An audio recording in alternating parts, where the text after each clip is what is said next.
اقول لك ترى دوختني، انت جاي تسوي؟ عارضين سيارتين للبيع وانا دخت بيهن، يا سيارة من هنا اشتريها. لو ما اخذ رأيي من البداية كان ما دخت هيج. ليش انت تعرف بالسيارات؟ هاي شن هاي؟ ولا كان اخوك ذاك اليوم السيارة مال محسن جيراننا عطلت، انا مشيتها. وشلون مشيتها؟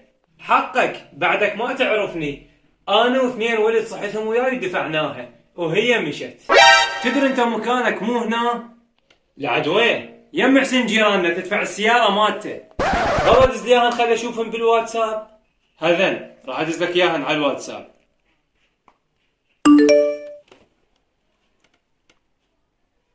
اخذ السودة. يعني انت هيك تشوف؟ هاي شن هاي؟ اخذ السودة وما عليك.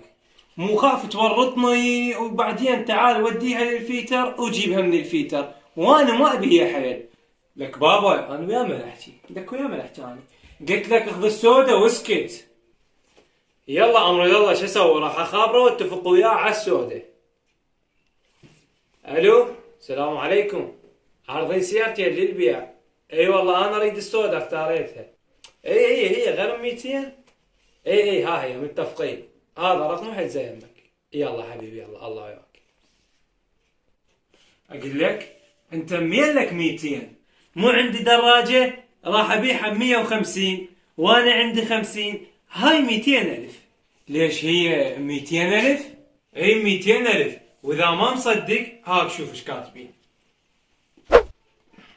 لك هاي 200 ورقة.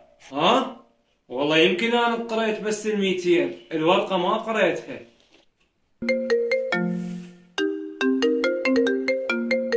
هذا بالسيارة جاي يخابر. اي قل له بين ما ابيع الدراجة واجيك، اطلقك هسه بالموبايل.